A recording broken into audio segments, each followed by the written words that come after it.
ಹೇಳ್ರಪ್ಪ. ಈಗ 4 ದಿನದ ಮುಂಚೆ ವಿಧಾನ ಪರಿಷತ್ತು ಹಾಗೂ ವಿಧಾನ ಮಂಡಲದ ಅಧಿವೇಶನ ಮುಗಿಸ್ಕೊಂಡು ನಾವು ಬರ್ತಾ ಇದ್ದೇವೆ.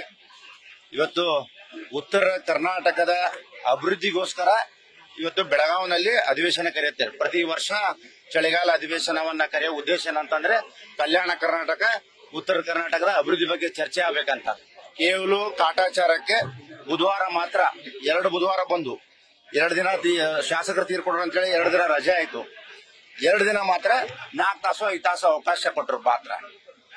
ಇವತ್ತು ನೋಡಿ ಕಾಂಗ್ರೆಸ್ ಸರ್ಕಾರ ಈ ಅಧಿವೇಶನ ಕರೆದಿದ್ದ ಉದ್ದೇಶ ಏನಂತಂದ್ರೆ ಈ ದ್ವೇಷ ಭಾಷಣದ ಒಂದೇನು ಮಸೂದೆನ ತಗೊಂಡಿದ್ರಲ್ಲ ಅದನ್ನ ಪಾಸ್ ಮಾಡಕ್ ಕರೆದಿದ್ದಾರೆ. ಇನ್ನ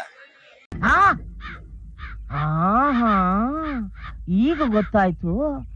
ಇಂಡೈರೆಕ್ಟ್ ನಮ್ಮ ಕರ್ನಾಟಕ ರಾಜ್ಯಕ್ಕೆ ಎಮರ್ಜೆನ್ಸಿ ಘೋಷಣೆ ಮಾಡ್ತಾ ಇದ್ದಾರೆ. ಇವತ್ತು ನೋಡಿ ಕಾಂಗ್ರೆಸ್ ನಾಯಕರು ನಿರ್ಮಲಾ ಸೀತಾರಾಮನ್ಗೆ ಏಕವಚನದಲ್ಲಿ ಮಾತಾಡ್ತಾರೆ. ಹಿಂದುಳಿದ ವರ್ಗದಿಂದ ಬಂದಂತ ದ್ರೌಪದಿ ಮುರ್ಮು ರಾಷ್ಟ್ರಪತಿಗಳು, ನಮ್ಮ ದೇಶದ ರಾಷ್ಟ್ರಪತಿಗಳು, ಅವರನ್ನ ಏಕವಚನದಲ್ಲಿ ಮಾತಾಡ್ತಾರೆ. ಇವ್ರನ್ನ ಮೊದಲು ಒಳಗೆ ಹಾಕಬೇಕಾಗಿದೆ. ಇದೇನು ಮಸೂದೆ ತಂದಿದಾರಲ್ಲ ಕಾಂಗ್ರೆಸ್ ಸರ್ಕಾರದ ನಾಯಕರು, ಈ ಮುಖ್ಯಮಂತ್ರಿಗಳನ್ನ ಇವ್ರ ಒಳಗೆ ಹಾಕಬೇಕಾಗಿದೆ. ನಾನು ಕಣ್ಣೆದ್ರಿಗೆ ಶೂಟ್ ಮಾಡಿ ಸಾಯಿಸ್ಬಿಡ್ತೀನಿ. ಇರಿಟೇಷನ್ ಇಂತ ನಮ್ಮ ನಾಯಕರಿಗೆ ರಾಷ್ಟ್ರಪತಿಗೆ ಅಗೌರವ ಕೊಡೋದು. ರಾಹುಲ್ ಗಾಂಧಿ ಹೋಗ್ತಾರೆ ಪರದೇಶಕ್ಕೆ ಹೋಗಿ ನಮ್ಮ ದೇಶದ ಮಾನ ಮರ್ಯಾದೆ ಹಾಳು ಮಾಡ್ಕೊಂಡ್ ಬರ್ತಾರೆ. 3 ತಿಂಗಳಿಗೊಮ್ಮೆ ಹೋಗ್ತಾರೆ, ಅಲ್ಲಿ ಹೋಗಿ ನಮ್ಮ ದೇಶದ ಮಾನ ಹರಾಜು ಮಾಡ್ತಾರೆ. ಮಜಾ ಆಯಾ और मैं ये जो मजा है ಹೀಗಾಗಿ ಇವತ್ತು ಕಾಂಗ್ರೆಸ್ ಪರಿಸ್ಥಿತಿ ಎಲ್ಲಿ ಬಂದಿದೆ ಅನ್ನೋ ನಿಮ್ಗೆಲ್ಲರಿಗೂ ಗೊತ್ತಿದೆ. ಇನ್ನೊಂದು 2-3 ರಾಜ್ಯಗಳು ಉಳಿದಾವು, ಅವು ಹೋಗ್ತಾವು.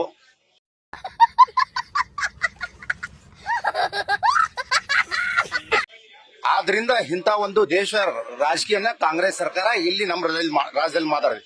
ತಾವು ಸರಿಯಾಗಿ ತಮ್ಮ ನಾಯಕರು ನೆಟ್ಟಾಗಿ ಮಾತಾಡಕ್ ಕಲಿಬೇಕು.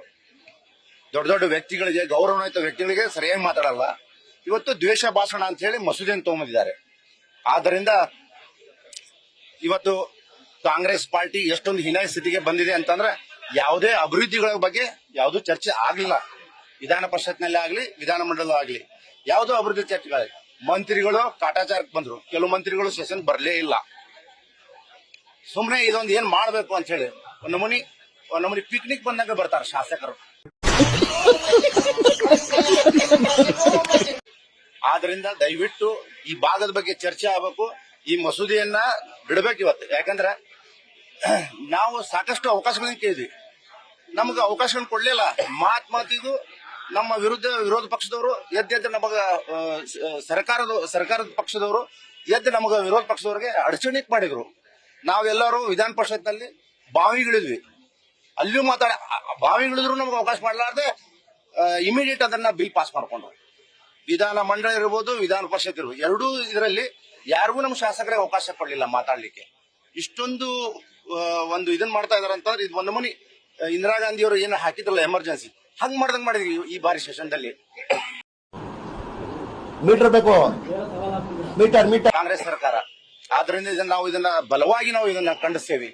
ಇವತ್ತು ನೋಡಿ ಬರೀ ಬೆಳಿಗ್ಗೆ ಎದ್ಕೊಂಡು ಮಾಧ್ಯಮ ಮಿದ್ದವ್ರು ನಿಮ್ಗೆ ಹೇಳ್ತೀನಿ, ಎದು ಕೂಡ ಯಾವ್ದಾರ ಒಂದು ಹೆಡ್ಲೈನ್ ಇರುತ್ತಾ, ಬಡ ಬಗ್ಗರಿಗೆ, ದೀನ್ ದಲಿತರಿಗೆ ಒಂದು ಅಭಿವೃದ್ಧಿ ಕೆಲಸ ಸಂಬಂಧ ಏನಾರ ಹೆಡ್ಲೈನ್ ಇರುತ್ತಾ ಎಲ್ಲಾ ಪತ್ರಿಕೆಯಲ್ಲಿ.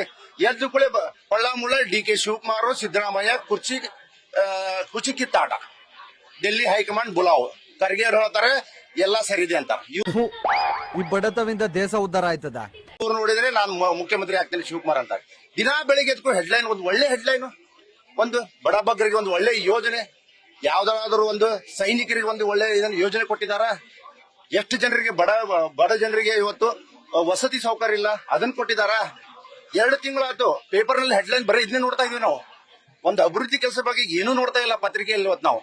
ಆದ್ರಿಂದ ನಾನು ಬಲವಾಗಿ ಈ ಮಸೂದೆಯನ್ನ ನಾವು ಇವತ್ತು ನಮ್ಮ ಮಂಡಳ ಅಧ್ಯಕ್ಷರು ರಾಜು ಕಾಳೆ ಅವರಿದ್ದಾರೆ, ಇನ್ನೊಬ್ಬ ಮಂಡಳ ಅಧ್ಯಕ್ಷರಾದಂತ ಮಂಜುನಾಥ್ ಅವರಿದ್ದಾರೆ, ನಮ್ಮ ನಾಯಕರಾದ ಲಿಂಗರಾಜ್ ಅವರಿದ್ದಾರೆ, ಸಾಕಷ್ಟು ನಮ್ಮ ಪಕ್ಷದ ಎಲ್ಲ ನಾಯಕರಾದ 2 ಮಂಡಳದಿಂದ ನಾವು ತಹಶೀಲ್ದಾರ್ ಮೂಲಕ ಗವರ್ನರ್ಗೆ ನಾವು ಮನವಿ ಸಲ್ಲಿಸ್ತಾ ಇದ್ದೇವೆ.